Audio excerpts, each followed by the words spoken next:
bukan paham Trinitasnya sih. Kalau mengacu Yohanes 3 ayat 16 tadi kan percaya kepada Yesus. Oh, jadi bukan pemahaman Trinitas, bukan konsep Trinitas yang membuat Anda bisa kekal hidup kekal itu. Bukan paham Trinitasnya, bukan. Iya, Bukan. bukan itu, percaya kepada personanya kan, Oke, percaya kepada ajaran Yesus maksudnya. kepada Yesusnya. Oke. Silakan Mbak Jema. Bukan Trinitasnya yang membuat dia hidup kekal, tapi Yesusnya Mbak Jema. Silakan. Baik, mohon izin teman-teman muslim yang lain. Jadi gini, eh bukan percaya kepada Yesusnya atau kepada Trinitasnya gitu, Bang Handi. Maksudnya gimana? Maksudnya bukan karena konsep Trinitas yang diyakini membuat dia hidup kekal, tapi percaya kepada sosok Yesus dan ajarannya ini yang membuat dia hidup kekal gitu Mbak Jema. Nah, saya sepakat. Betul itu. Jadi bukan konsepnya, tetapi Yesusnya yang menjadi sumber keselamatan. Dan itu juga diimani oleh umat Islam. Matius 19 nomor 17. Jawab Yesus. Ini Yesus yang menjawab, bukan kami umat Islam. Apakah sebabnya engkau bertanya kepadaku tentang apa yang baik? Hanya satu yang baik. Tetapi jikalau engkau ingin masuk ke dalam hidup, coba. Tetapi jika engkau ingin masuk ke dalam hidup, apa jawaban Yesus? Turutilah segala perintah Allah. Jadi sahabatku, untuk memperoleh hidup menurut Yesus, bukan menurut gereja, bukan menurut masjid, tetapi menurut Yesus, untuk memperoleh hidup, maka kudu manusia itu menuruti perintah Allah. Nah sekarang apa perintah Allah? Coba kita lihat di dalam Yehezkiel 18 nomor 19. Hidup menurut ketetapanku dan tetap mengikuti peraturanku dengan berlaku setia, itu adalah orang yang benar dan ia pasti hidup. Demikianlah firman Tuhan Allah. Yehezkiel 18:19.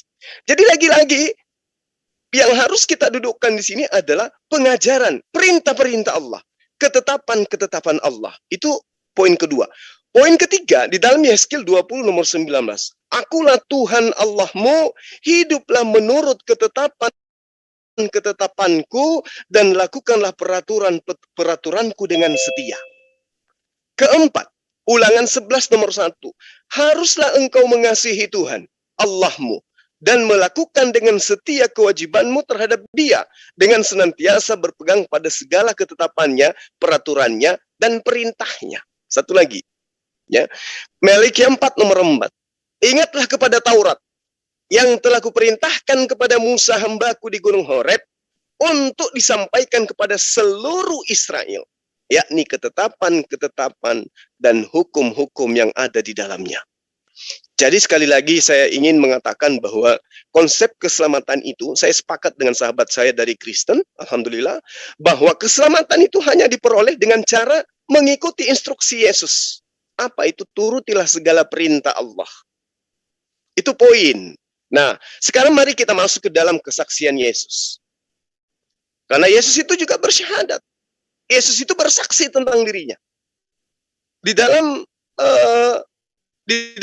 Yohanes 5 nomor 36. Jangan katakan bahwa Yesus itu tidak bersyahadat.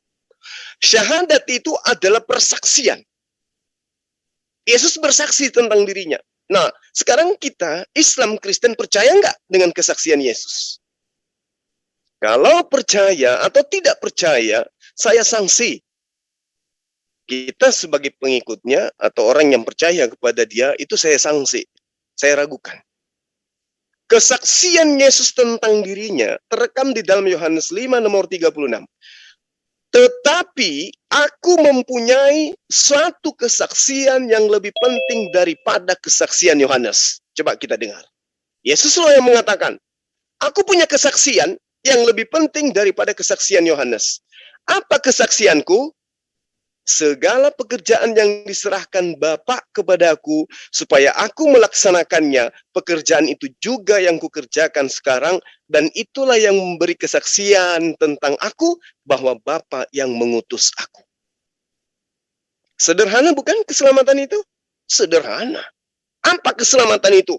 Ikuti instruksi, imani instruksi kesaksian Yesus sebagai utusan Tuhan. Yang lain bukan utusan Tuhan. Ikuti aja yang utusan Tuhan ini. Apa kesaksiannya? Oh, ternyata dia adalah Rasulullah. Dia adalah utusan Tuhan.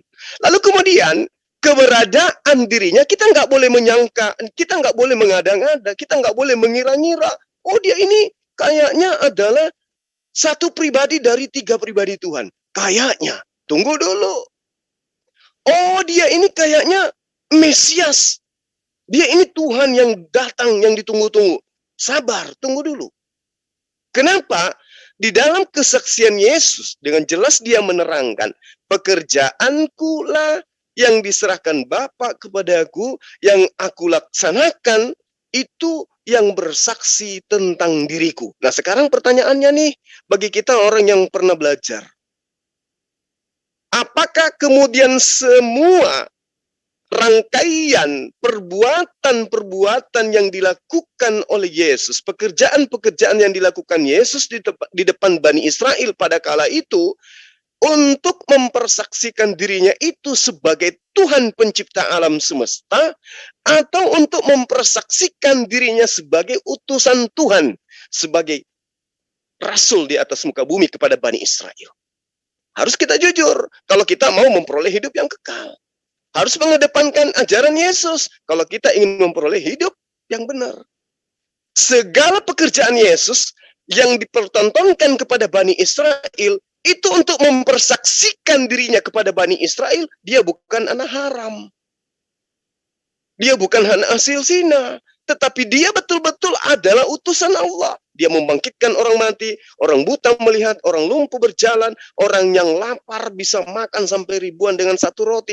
Itulah bukti bahwa dia sedang mempersaksikan kalau Yesus alaihissalam yang dimuliakan oleh Allah adalah utusan Allah yang diberi kemurnian mukjizat, keberkahan mukjizat, dan juga diberi bimbingan daripada Ruhul Kudus.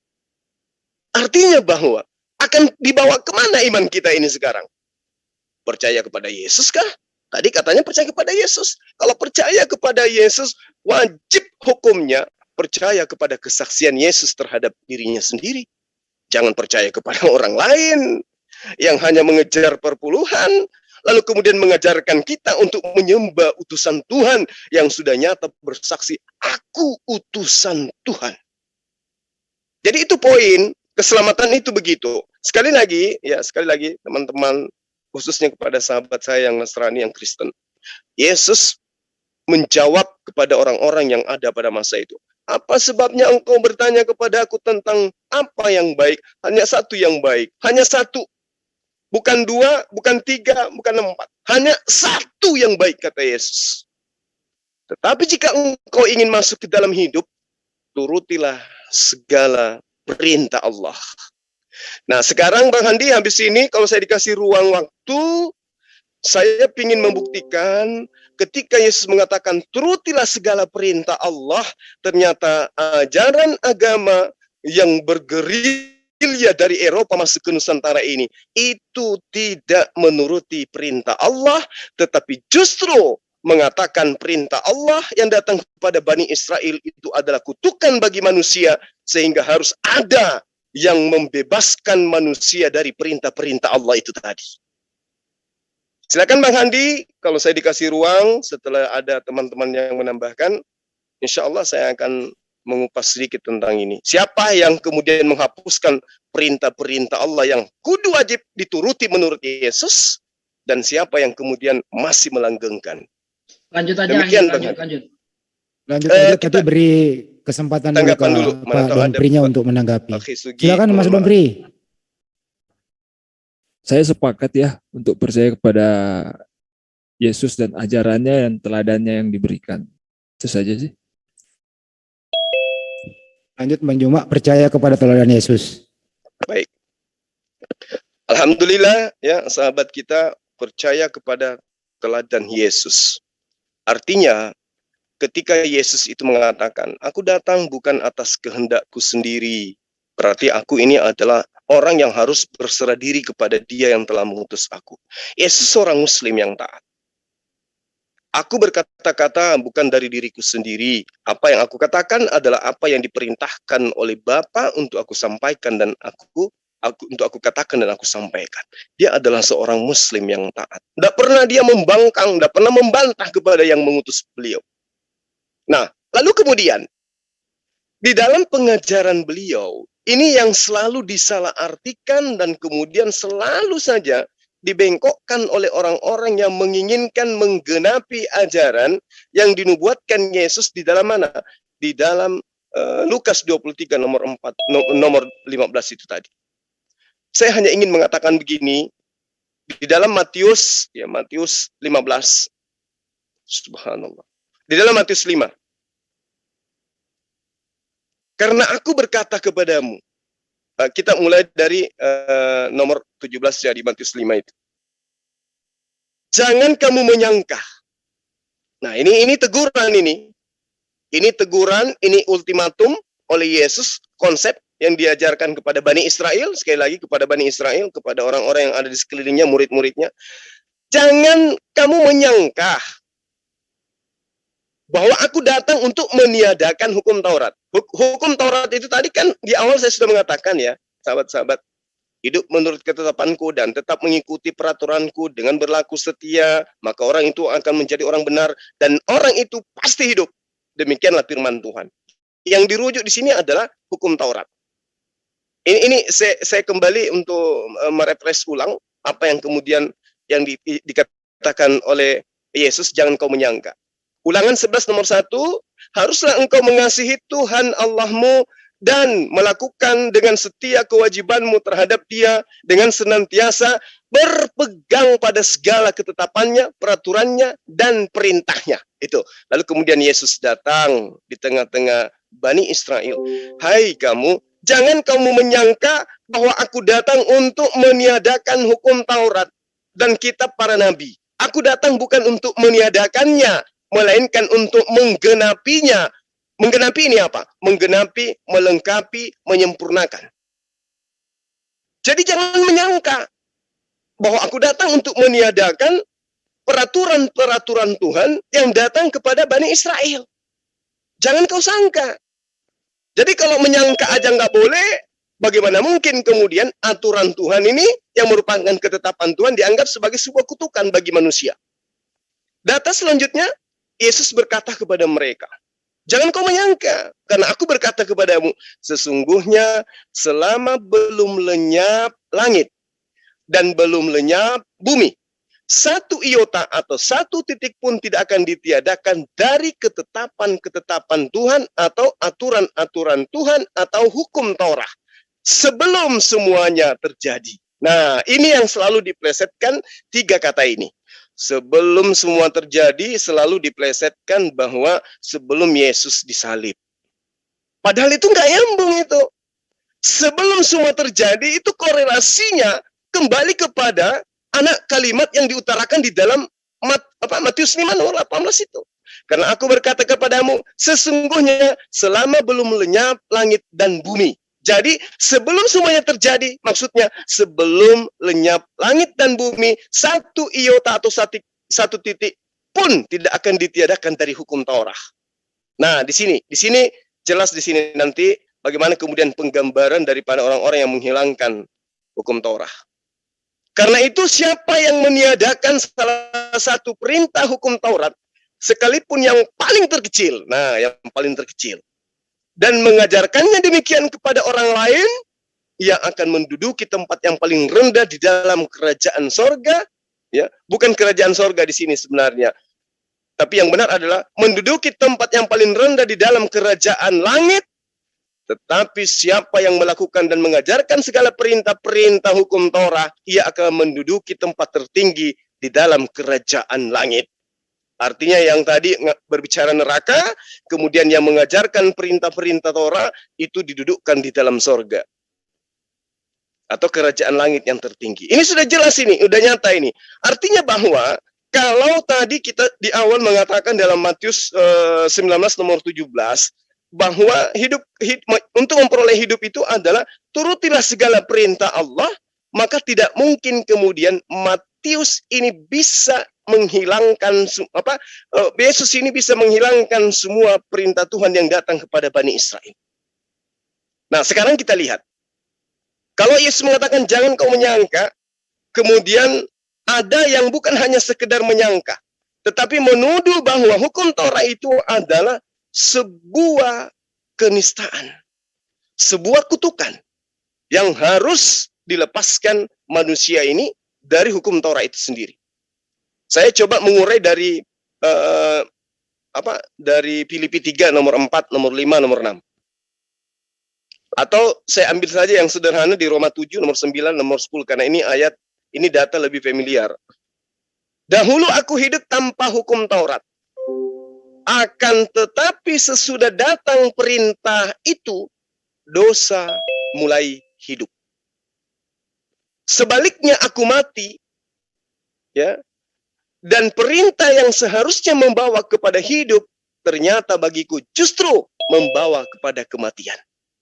Coba sahabat-sahabat, kita simak data nomor 7, ya, Roma 7 maksud saya, di nomor 9. Dahulu aku hidup tanpa hukum Taurat, akan tetapi sesudah datang perintah itu, perintah hukum Taurat, maksudnya perintah-perintah yang ada dalam kitab Taurat, dosa mulai hidup. Jadi dahulu awalnya orang ini hidup tanpa hukum Taurat, saat itu tidak mengenal dosa, karena tidak tahu bahwa hal-hal yang dilakukannya adalah hal-hal buruk dan merupakan perbuatan dosa. Itu yang dikatakan oleh penulis Roma 7 ini. Nah, pertanyaannya, duluan mana si penulis ini lahir dengan adanya hukum Taurat berlaku bagi bangsa Yahudi? Sekali lagi, tolong dipahami ya. Kalau dibilang kemarin itu Joseus Lengkong 3 SKS, ini 17 SKS.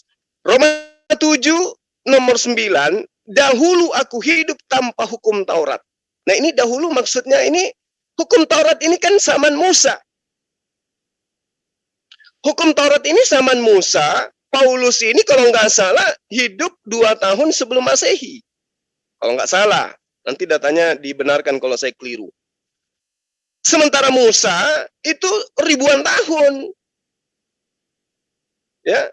Nah, dahulu aku hidup tanpa hukum Taurat, akan tetapi sesudah datang perintah itu dosa mulai hidup. Artinya gini, Paulus sebelum dia masuk memahami hukum Taurat, bebas dia melakukan apapun.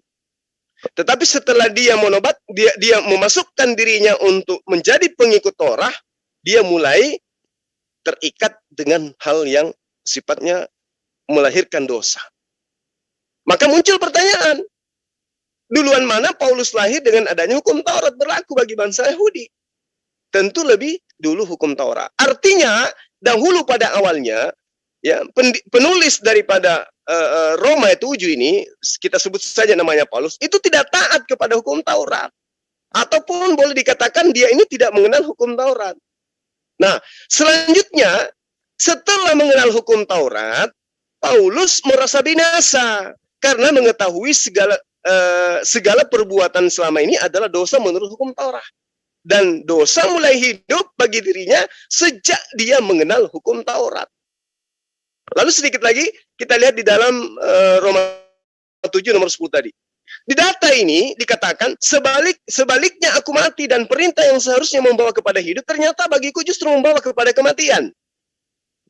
Di data ini Paulus merasa binasa karena menyadari bahwa dosa yang dia lakukan itu ada setelah perintah hukum Taurat datang kepadanya. Jadi hukum Taurat yang seharusnya membawa hidup ternyata bagi Paulus bahkan membawa kepada kematiannya, kebinasaannya, kehancurannya. Jadi nyata ya para sahabat-sahabat sekalian, ya. Ketika hukum Taurat ini mengikat Paulus, Paulus jatuh ke dalam dosa. Sementara perintahnya Yesus, apa sebabnya engkau bertanya kepadaku tentang apa yang baik? Hanya satu yang baik. Tetapi jikalau engkau ingin masuk ke dalam hidup, kata Yesus, turutilah segala perintah Tuhan. Ternyata perintah Tuhan itu di mana tertulisnya? Di hukum Taurat. Ternyata hukum Taurat itu menurut Paulus adalah biang dosa, sengat maut. Boleh kita lihat di dalam 1 Korintus 15 nomor 56. Sengat maut adalah dosa dan kuasa dosa adalah hukum Taurat alias ketetapan-ketetapan Tuhan. Sementara Tuhan sendiri menerangkan, hidup menurut ketetapanku dan tetap mengikuti peraturanku dengan setia, maka itu adalah orang yang benar dan ia pasti hidup. Demikianlah firman Tuhan Allah. Nah sekarang bagaimana dengan sahabat Kristen? Apakah dia hidup dalam ketetapan-ketetapan Tuhan? Atau mengikuti instruksi Paulus dengan matinya Yesus di tiang salib, maka kita dibebaskan dari aturan-aturan Tuhan dan dimerdekakan dari kuk penghambaan. Itu bisa dibaca di dalam rekaman Galatia, ya, Galatia 5, nomor 1, nomor 2, nomor 3, nomor 4, dan seterusnya. Galatia 3 juga ada. Nah, untuk itulah kemudian Trinitas ini sumbernya dari mana? Dari ketetapan-ketetapan Tuhan yang datang kepada para nabi termasuk Yesus, atau muncul belakangan diajarkan oleh orang yang anti kitab Torah, yang anti terhadap aturan Tuhan, yang kemudian mengajarkan manusia dengan cara menyeberangi lautan, menjelajahi daratan untuk mencari pengikut dari non-Yahudi. Sebagaimana pengakuannya di dalam Galatia 2 nomor 7, aku diutus kepada orang-orang yang tidak bersunat, sementara Petrus diutus untuk orang-orang yang bersunat. Nah, siapa nih orang-orang yang tidak bersunat? Saya kira begitu Bang Handi, panjang kali saya ngomong, ya mudah-mudahan tidak membuat para guru saya kesal di sini. Saya persilahkan teman-teman untuk menambahkan atau membimbing lagi rekan-rekan kita yang lain ya dari Kristen yang ingin bertanya atau ingin menyanggah apa yang saya sampaikan. Silakan. Makasih. Oke, makasih Bang Joma. Ada tanggapan Mas Don Pri? Ayo Jo, semangat Jo ngana ngana ini dang. Lanjut. Ya tanya Jo. Tanya apa? Iya apa? Ya kan ngana ini dang. Itu tadi kan Yesus sosoknya itu, bukan Trinitasnya yang membuat Anda selamat, hidup kekal itu, tapi sosok Yesusnya. Ya. Nah udah diterangkan tadi itu Bang Joma, sosok Yesusnya, ajarannya, ya disanggah lah atau seperti apa, silakan. Nggak lagi enak-enaknya kan dengar ayat-ayat dibaca. Pasti kalau dibaca ayat amin ya. Yang disampaikan Bang Joma itu tadi menurut Anda itu ada yang mau disanggah atau diiyakan gitu? Ya kalau sudah dipakai ayat ya amin aja. Oh iya, artinya nggak ada koreksi ya. Gini aja diambil praktisnya deh. Setuju dong tadi kan kita Yesus tuh utusan dong kan gitu, setuju. Ya berhenti lagi lah mengatakan kalau yang mengutus itu sama dengan yang diutus, gitu kan beda tadi. Kan intinya di situ sebenarnya. Iya, mengutus anaknya ya. Dia mau bilang anak nggak apa-apa lah, yang jelas kan Yesus ini kan bukan yang mengutus itu gitu loh. Diutus sama yang mengutus beda loh ya, tadi kita udah sepakat. Nah terus sepakat juga bahwa yang mengutus ini mengajarkan, sumber ajarannya daripada yang mengutus dia. Kan sepakat. Tadi juga sepakat bahwa Trinitas itu bukan itu yang membuat selamat. Tapi ajarannya yang diutus inilah. Kan sepakat di situ. Bang Joma menerangkan panjang. Iya. Nah kalau udah begini Anda selangkah lagi loh. Artinya selangkah lagi mengikuti ajaran Yesus. Yang selangkah tidak dicampur-campur ya, dengan ajaran yang lain. Kan gitu. Selangkah lagi selamat. Ya silakan Bang Joma. Selangkah lagi tidak dicampur-campur. Lanjut lagi Bang Joma. Terima kasih Bang Handi. Jadi gini ya sahabatku ya.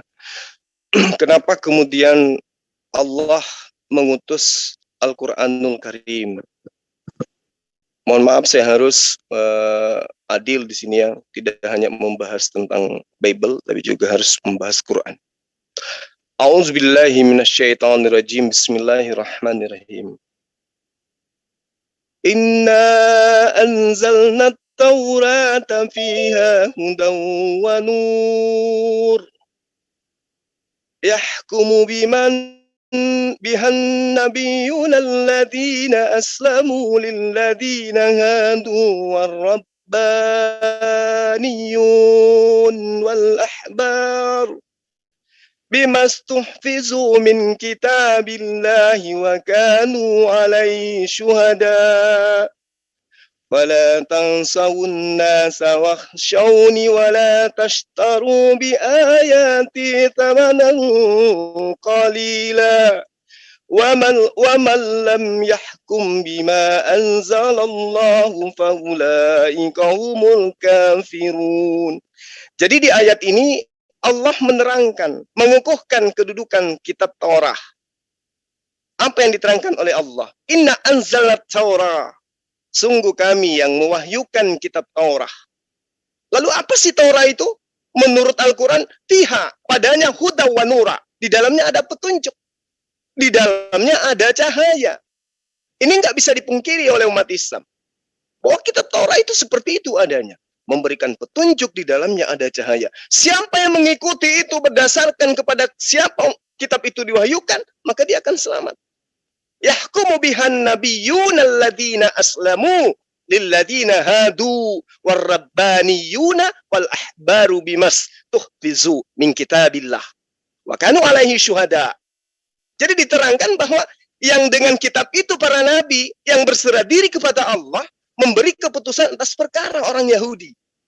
Demikian juga para ulama, para imam-imam, para rabi-rabi mereka. Sebab mereka diperintahkan apa? Memelihara kitab-kitab Allah. Dan mereka menjadi saksi terhadapnya. Jadi mereka dikatakan oleh Allah, alaihi syuhada. Mereka menjadi saksi. Fala tahsyawun nas. Wah tasyawni wala tahstarubi. Ayati thamanan qalila. Nah di sini penekanannya. Karena itu janganlah kamu takut kepada manusia, tetapi takutlah kepada aku, Allah. Dan janganlah kamu jual ayat-ayatku. Ada perintah. Jangan kau jual ayat-ayatku seirama dengan apa yang diterangkan di dalam Ulangan 42, Ulangan 12:32, Ulangan 13 nomor 11 dan juga Amsal 30 nomor 6. Jangan kau menambahi apa yang kuperintahkan kepadamu dan jangan kau mengurangi, dengan demikian kamu berpegang pada perintah Tuhan Allahmu yang kusampaikan kepadamu. Umat Islam ada enggak mengurangi perintah yang datang kepada Bani Israel? Tidak. Umatkan perintah Israel sebagai mereka.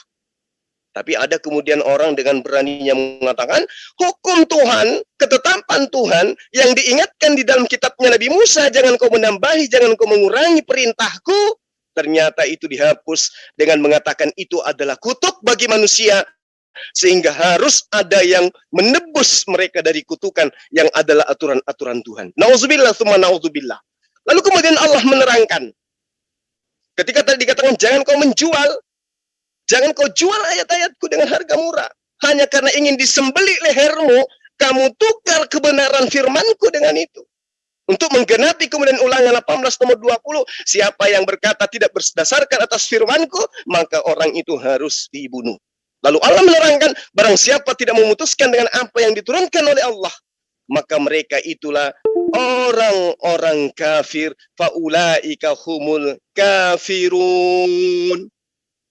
Nah, bagaimana kedudukannya? Sudah jelas. Lalu Allah mengatakan dalam surah Ali Imran ayat 187. Wa iz ahazallahu mitsaqal ladzina utul kitab la tubayyinunnahu lin-nas wa la taktumunahu fanabathu wara'a zuhurihim wastaru bihi thamanan qalila fabi'sa ma yashtarun.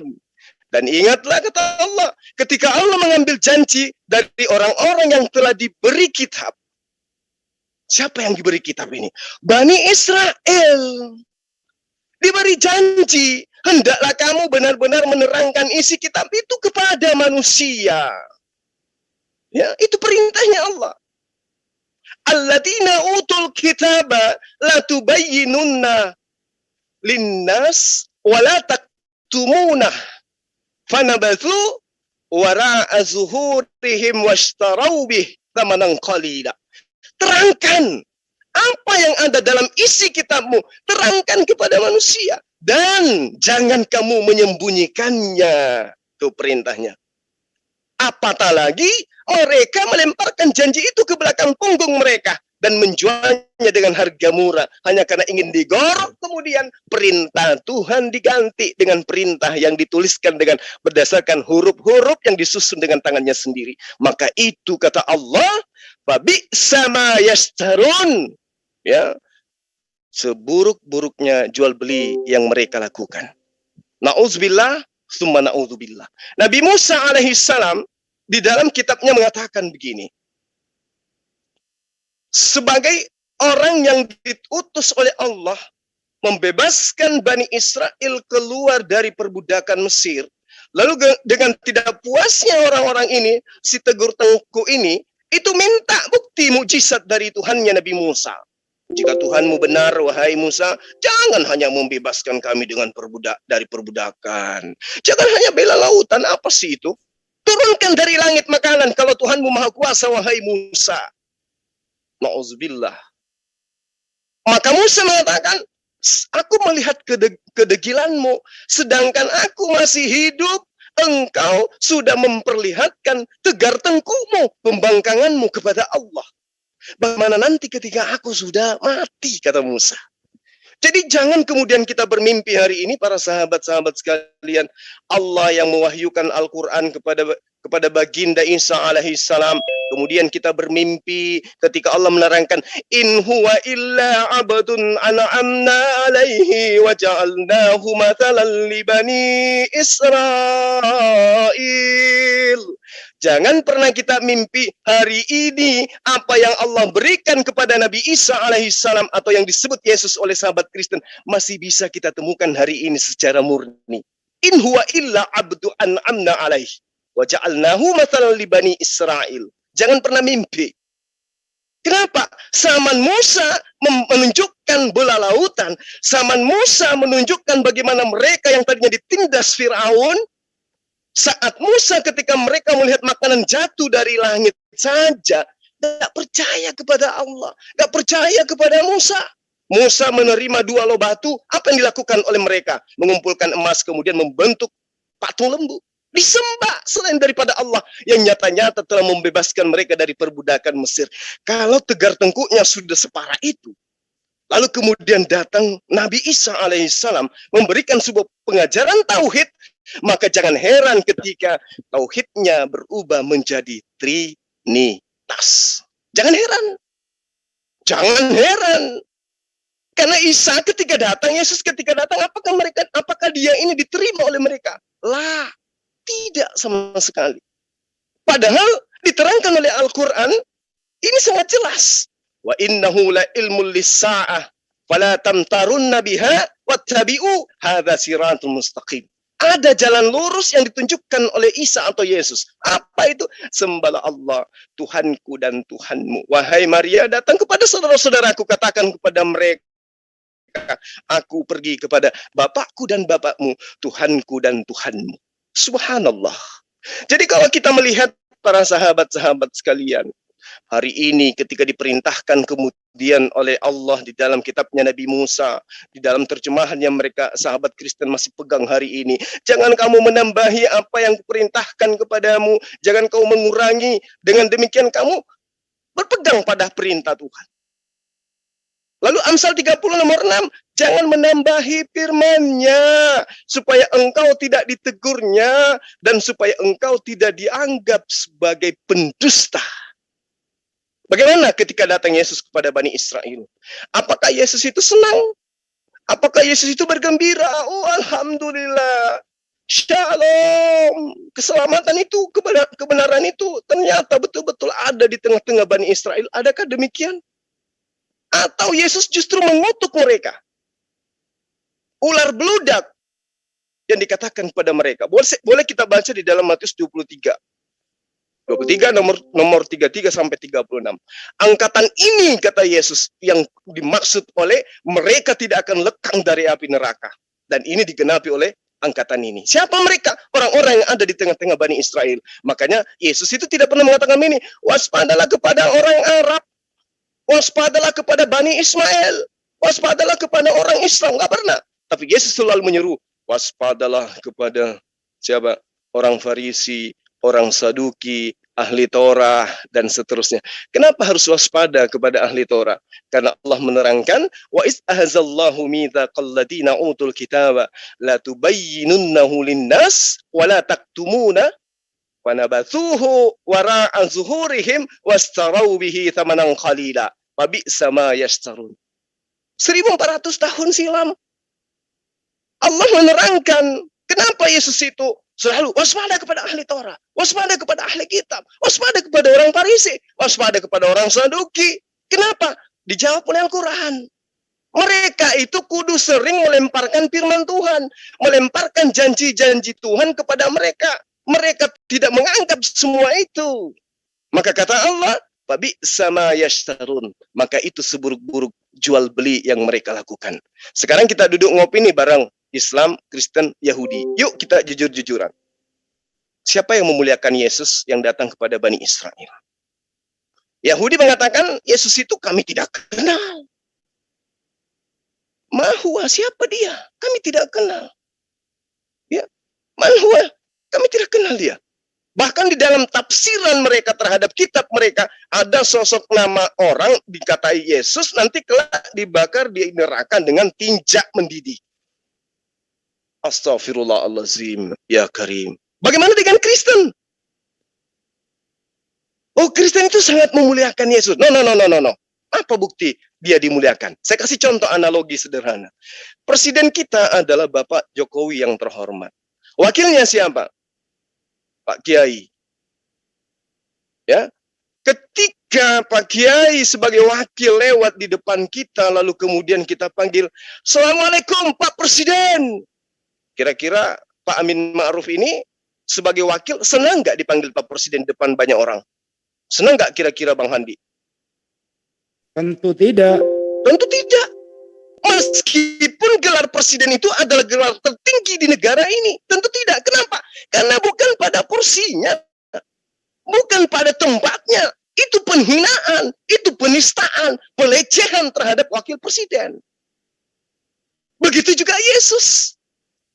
Utusan Tuhan disebut semua apa-apa yang dianggap sebagai kebenaran diberikan kepada dia. Penghinaan itu terhadap Yesus. Bahkan dianggap baik pun kata Yesus, jangan kau sebut aku baik. Apalagi menganggapnya Tuhan, setara dengan Tuhan, inkarnasi Tuhan. Jangan kotori mulut Anda dengan pola-pola keberagamaan yang tidak sejalan dengan apa yang Yesus runutkan di dalam pengajarannya. Bagaimana dengan umat Islam? Subhanallah. Umat Islam itu sangat indah mendudukkan Yesus itu pada porsi yang sesungguhnya. Nabi Isa dijelaskan di dalam Al-Quran. Dia adalah utusan Allah. Dia adalah Rasul Allah. Dia adalah Nabi yang datang kepada Bani Israel. Mengajarkan Bani Israel mengenal Allah dengan cara yang benar. Mengenalkan umat Islam, mengajarkan bahwa dia adalah sosok Nabi yang datang kepada Bani Israel, mengajarkan Bani Israel untuk tunduk patuh kepada Allah. Nabi Isa alaihissalam kemudian dikenal di dalam ajaran Islam adalah orang yang terkemuka di antara orang yang terkemuka baik di dunia maupun di akhirat, dan termasuk orang-orang yang didekatkan kepada Allah. Wa innahu la ilmul lis-sa'ah fala tamtarunna biha wattabi'un hadza siratul mustaqim. Islam mendudukkan beliau dengan kedudukan yang sangat indah. Walamma jaa Isa bil bayyinah qala kad jitukum bil hikmah wa liubayyana lakum ba'dal ladzina takhtalifuna fihi fattaqullaha wa ati'un. Subhanallah. Jadi Nabi Isa mengatakan, ketika aku datang kepada Bani Israel, innallaha huwa rabbi wa rabbukum ma qultu lahum illa ma amartani bi ani abudullah rabbi wa rabbakum. Subhanallah. Jadi kesempurnaan itu kemudian ada di dalam pengajaran Islam yang mendudukkan Yesus pada porsi yang sesungguhnya. Satu poin yang mungkin bisa menjadi jembatan antara iman Islam dan iman Kristen. Satu ayat saja, satu data. Di dalam Yohanes 14 nomor 26. Ketika roh penolong itu datang, yaitu penolong lain, yaitu sang penghibur, dia akan mengingatkan engkau akan perkataan-perkataan yang pernah aku sampaikan kepadamu. Berarti roh penolong lain, seorang penghibur ini ketika dia datang kembali mengajarkan apa yang Yesus ajarkan kepada Bani Israel. Nah, siapa yang kemudian yang datang mengajarkan perkataan Yesus berulang? Innallaha huwa rabbi wa rabbakum. Siapa itu? Malaikat Jibril yang datang kepada baginda Rasulullah Muhammad SAW. Bagaimana dengan roh yang datang kepada Paulus? Yesus yang kau salibkan itu telah dijadikan menjadi Tuhan oleh Allah. Astaghfirullahalazim. Ya Rahman. Ini suatu pengajaran yang sama seperti tadi. Wakil presiden yang engkau lantik itu telah dijadikan oleh oknum Tuhan menjadi presiden. Astaghfirullahalazim. Sementara wakil presiden ketika datang, kesaksianku tentang diriku adalah pekerjaan yang aku lakukan sebagai wakil presiden yang diutus oleh presiden untuk menjalankan perintah-perintahnya dan berlaku sebagai wakilnya. Itu yang benar. Lalu poin terakhir kemudian, ya, data yang sering kita gunakan. Hidup kekal itu adalah mereka mengenal engkau satu-satunya Allah yang benar dan mengenal aku sebagai utusan. Jadi yuk mari kita mendudukkan Yesus sebagai orang yang menyembah satu-satunya Allah yang benar yang ada di langit dan mendudukkan dirinya sebagai utusan Tuhan yang datang kepada Bani Israel. Kata Yesus, kalau engkau mengasihi aku, maka engkau akan mengikuti pekerjaan dan melakukan pekerjaan-pekerjaan yang pernah aku lakukan. Jika kau percaya kepada aku, maka engkau akan mendengarkan perkataan-perkataanku. Aku mengenal muridku, muridku mengenal aku, mereka mendengarkan aku dan mengikuti aku. Ketika aku sunat, muridku sunat. Ketika aku puasa, muridku puasa. Ketika aku sujud dalam beribadah, muridku pasti mengikuti cara hidupku, cara penyembahanku. Dan ketika aku menyembahnya kepada satu Tuhan yang ada di langit, hukumnya wajib bagi pengikutku, bagi muridku, juga menyembah hanya satu Tuhan, yaitu Dia yang ada di langit. Yang saya ajarkan kepada Bani Israel, engkau tidak dapat melihat wajahnya, suaranya pun tidak bisa kau dengarkan. Saya kira begitu dari saya, para sahabat. Bang Handi, thank you Bang Handi. Kesempatan ini sangat-sangat berguna, sangat-sangat bermanfaat bagi saya pribadi, dan semoga apa yang saya sampaikan ini bisa menjadi sebab hidayah bagi kita semua. Silakan. Assalamualaikum. Waalaikumsalam warahmatullahi wabarakatuh. Amin. Dan saya rasa apa yang disampaikan Bang Juma ini tidak ada rekayasa, itulah yang terjadi. Dan semoga saja teman-teman di luar sana yang mendengarkan ya, bahwa mari kembali mengenal Yesus lebih dalam. Jangan kita bumbu-bumbuhi ajaran Yesus itu daripada tulisan-tulisan atau tambahan-tambahan pendapat tokoh sesudah Yesus tidak ada di muka bumi ini. Semoga saja Mas Donpri dari Manado ini bisa mendengarkan dengan baik. Apabila ada sesuatu yang kurang berkenaan, boleh disanggah atau ditanyakan kembali. Silakan. Ngana ini, jangan tidur Ngana. Lanjut, silakan.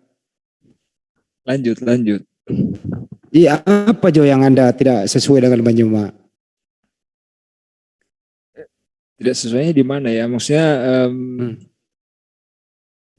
lanjut aja. Artinya di sini poinnya tadi Bang Juma itu ikuti saja apa yang pernah diajarkan Yesus. Ya. Ya.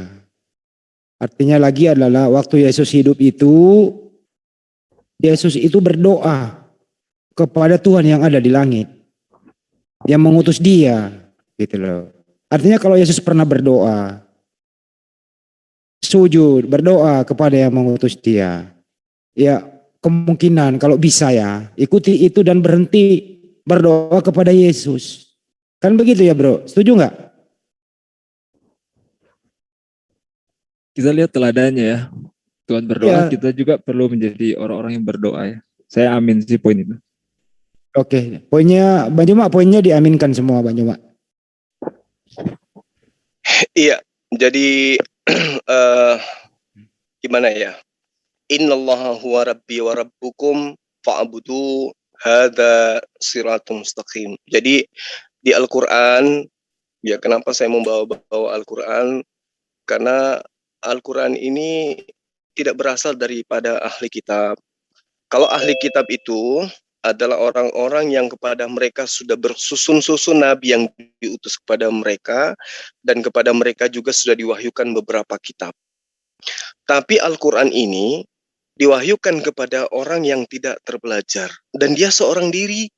Menulisnya juga itu di depan narasumber, dan penghafalnya pun itu duduk di depan narasumber.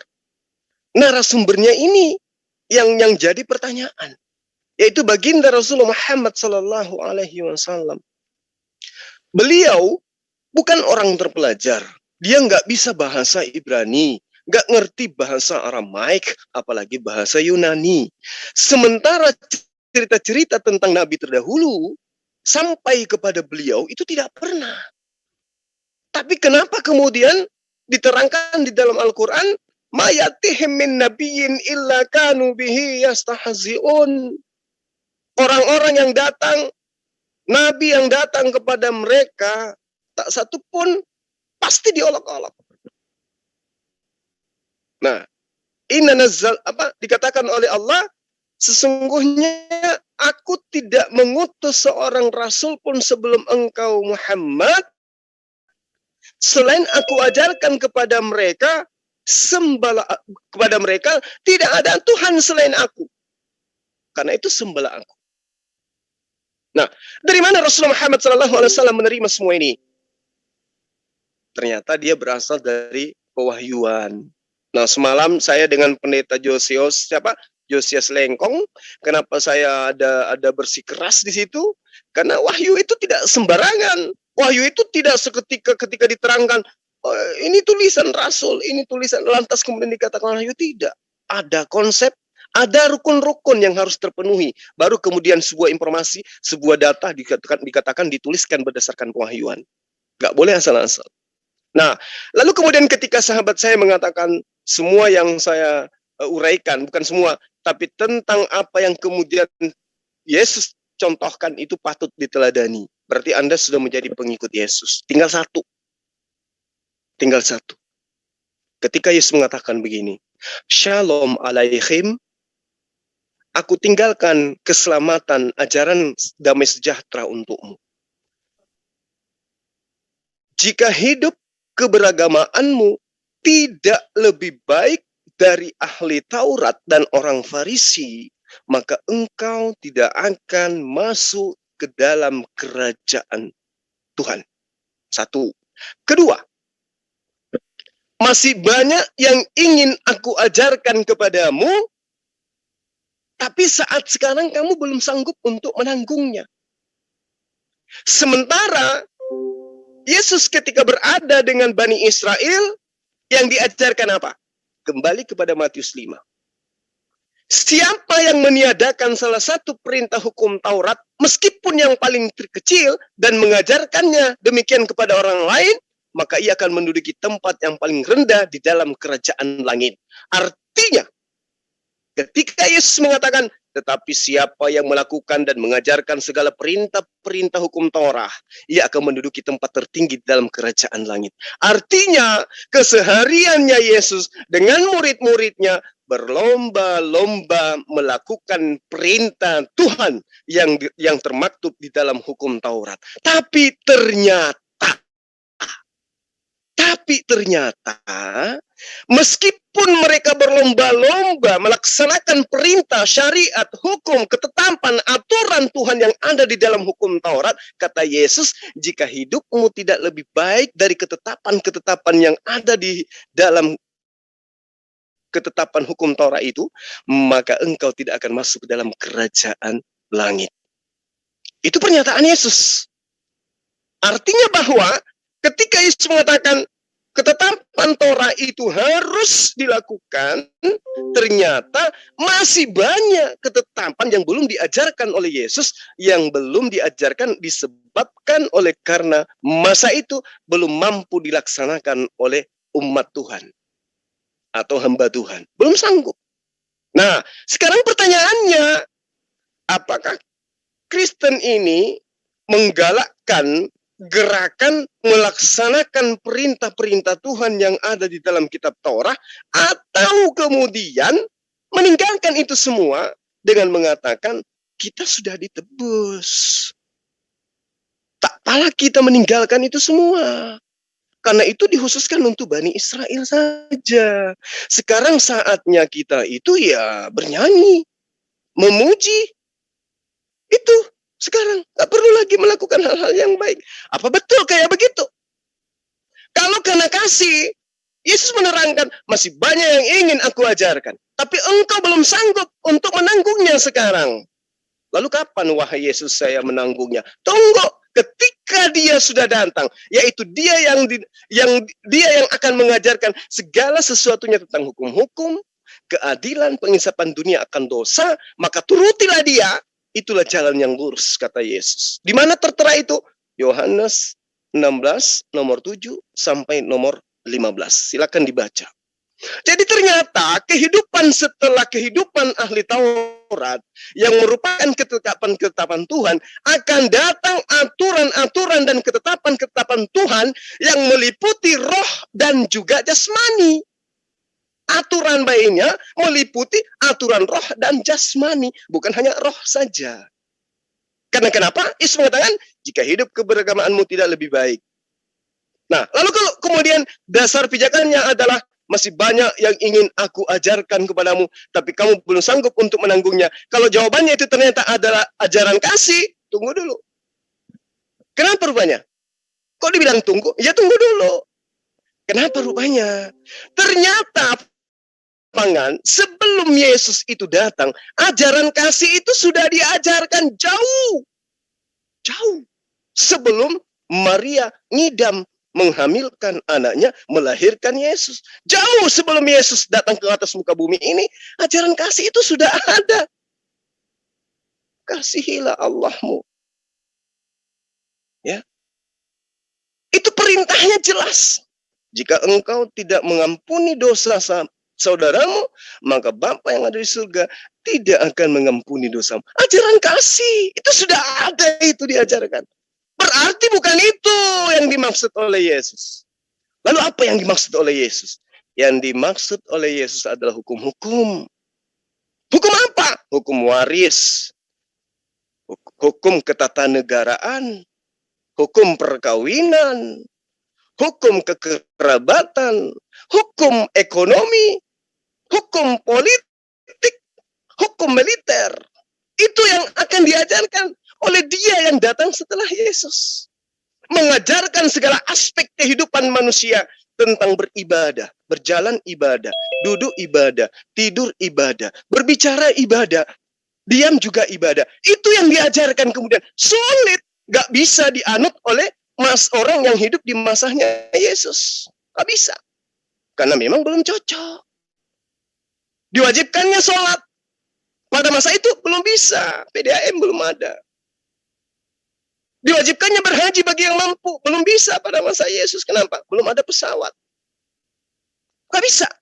Jadi nanti ketika dia datang, dia yang akan mengajarkan segala sesuatunya tentang kebenaran. Dan dia akan mengingatkan tentang perkataan-perkataan yang pernah aku ucapkan kepadamu. Dan dia akan datang bersaksi tentang aku. Subhanallah. Dan itu hanya ada dalam ajaran agama Islam. Oleh karena itulah kemudian, ketika sahabat kita mengatakan, kami sudah mengikuti teladan Yesus. Alhamdulillah. Berarti kurang satu. Sisa satu maksudnya. Apa itu? Ikuti ajaran yang memuliakan beliau, yang kembali mengajarkan tentang ajaran beliau. Innallaha rabbi wa rabbukum fa'budu hadza siratun mustaqim. Nah sekarang pertanyaan analogi sederhananya gini. Kiamat terjadi. Orang Islam berbaris. orang Kristen berbaris. Datanglah Bang Handi. Bang Handi dipanggil oleh malaikat. Bang Handi, kadio, ia mau malaikat maut, kumaha? Damang. Kamu Islam, Bang Handi, Islam. Nah, tuh tanya yang sebelah kiri itu, yang Islam semua berbaris belakang Bang Handi tuh. Baik, malaikat. Nah, ini yang gelap mukanya ini kenapa nih? Oh, ini orang Yahudi. Bagus. Ini kenapa? Ini orang ini yang satu mata siapa? Oh, ini yang disampaikan tentang kebenaran ajaran Yesus tapi ditolak. Oh, ini satu matanya saja. Karena mata hatinya buta, cuma mata jasmaninya yang melihat. Bang Handi, saya hadirkan Yesus ya. Baik malaikat. Datanglah Yesus dengan malaikatnya datang. Ditenteng dengan kemegahannya, dia duduk di atas tahta sebagai seorang nabi. Deng deng deng deng deng deng deng. Dia mengatakan begini, Shalom alaihim. Aku Yesus dari Nazaret. Hai Bang Handi, dengan pasukanmu saya ingin tanya kau Bang Handi. Kamu hidup di dunia, kenapa kamu tidak pernah sujud menyembah kepadaku? Apa jawaban Bang Handi? Wahai Nabiullah, sejak kau datang kepada Bani Israel, tak ada satu kalimat pun yang keluar dari mulutmu mengajarkan Bani Israel, apalagi manusia lain, untuk sujud menyembah kepadamu. Bahkan kau mengajarkan Bani Israel untuk sujud menyembah hanya kepada Dia yang ada di langit. Betul apa salah, wahai Nabiullah Yesus alaihissalam? Kamu benar Bang Handi, betul. Kau Yahudi, kau kenapa kau tidak menerima saya sebagai Mesias? Oh nggak bisa, Yesus nggak bisa, kamu nggak bisa. Kenapa kamu nggak mengatakan aku nggak bisa jadi Mesias? Ya karena di dalam kitab kami diterangkan Mesias itu kudu wajib datang dari keturunan Salomo. Kamu keturunan kakaknya Salomo, Nathan, nggak cocok. Yesus mengatakan, Yahudi kamu cocok deh. Kitab yang kau gunakan, kau baca itu, kitab dari mana? Ya kami baca dari kitabnya Musa, nenekmu kiper. Malaikat mengatakan ke orang Yahudi, nenekmu kiper. Mana ada kitabnya Musa lagi yang sampai kepadamu? Nggak ada. Nggak ada. Nah giliran ini yang